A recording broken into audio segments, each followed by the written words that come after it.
For some background, I'm a girl and my mom was a horrible addict. She barely took care of me as a kid.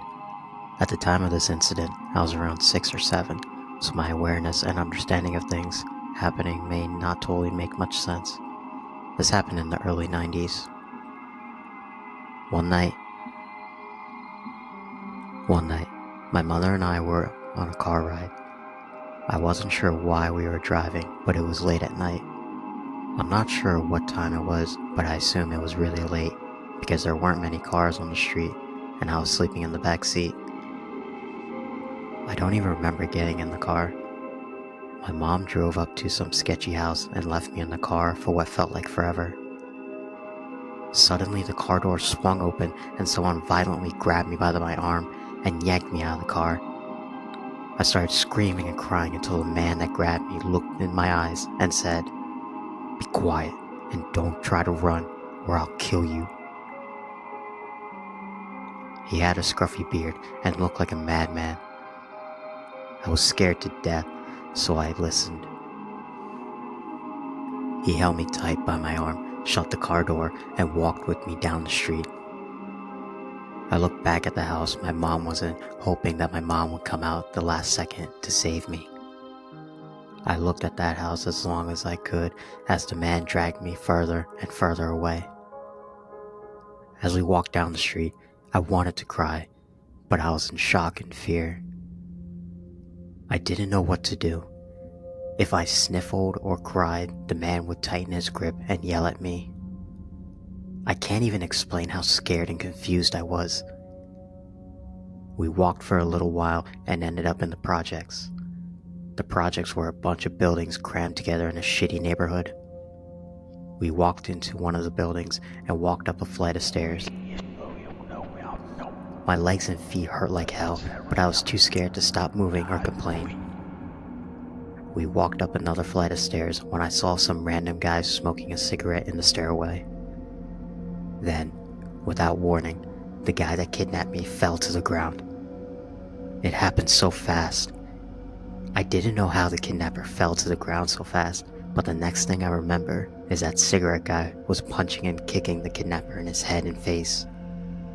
The kidnapper was out cold. Cigarette guy picked up the kidnapper by the back of his jacket and threw him down the stairs. You have no idea how scary and violent it is to see an unconscious man fall down the stairs. To this day, I still have a fear of falling downstairs. He bled everywhere.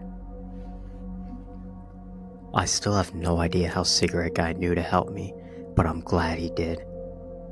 Maybe he could see tears in my eyes. Maybe he just picked up on something and had a bad vibe, but he acted instantly, the first second he could. He attacked my would-be kidnapper. Cigarette guy starts pacing back and forth, swearing at himself, gritting at his teeth, and clenching his fists. I thought he was mad at me, so I started to cry. He looked at me and said, Okay, shut up. He had an attitude, so I listened to him out of fear. I wasn't as scared of cigarette guy as much as the bearded guy, but I was still in fear of him. He started to ask me questions with an attitude. Why are you out this late? Where are your parents? Why would you talk to strangers? I was in so much shock and confusion, I couldn't answer the man's questions correctly. He asked if I knew my way home, and I told him I didn't. I told him a broken story about what happened, and somehow, with the information I gave him, he knew where my mom's car was. The only thing I remember about the road is passing a house with Christmas lights on, despite Christmas already being over.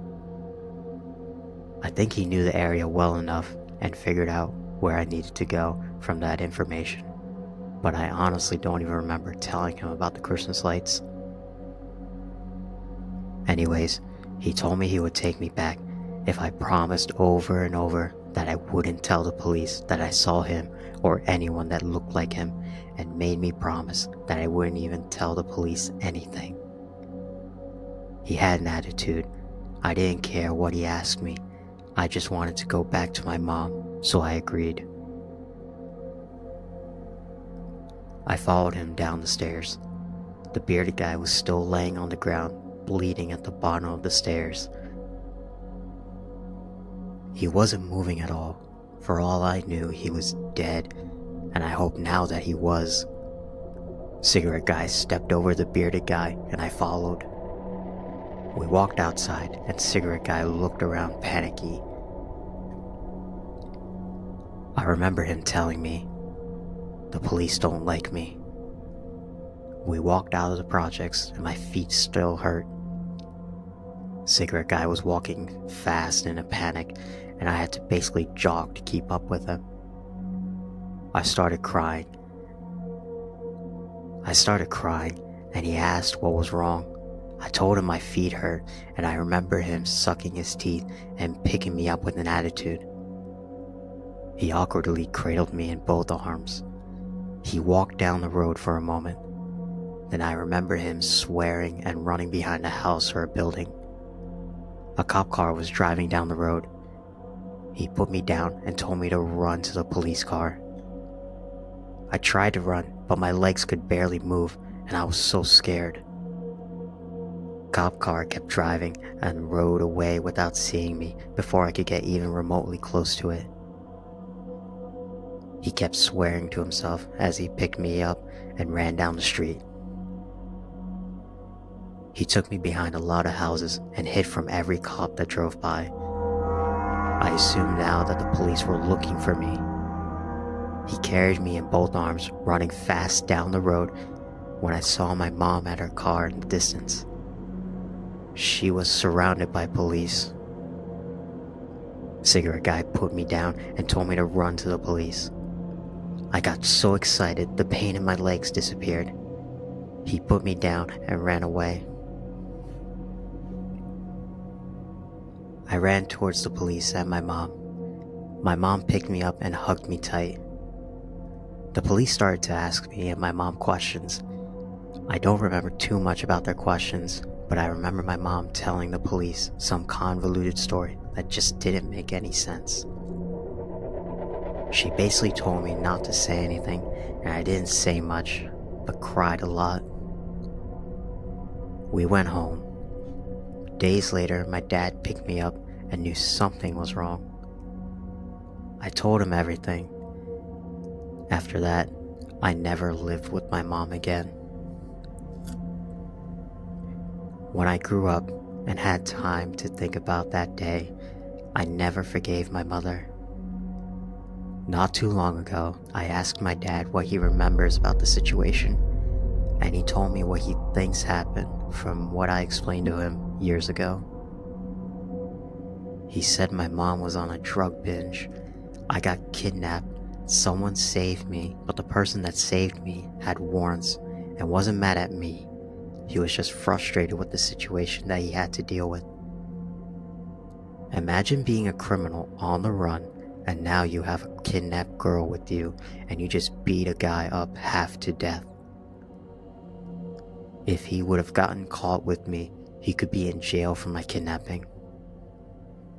With my mom lying and me being in shock and confused, I wouldn't be able to tell them that the man helped me, because while it was all happening, I didn't even notice he was helping me. To the man that saved me, thank you.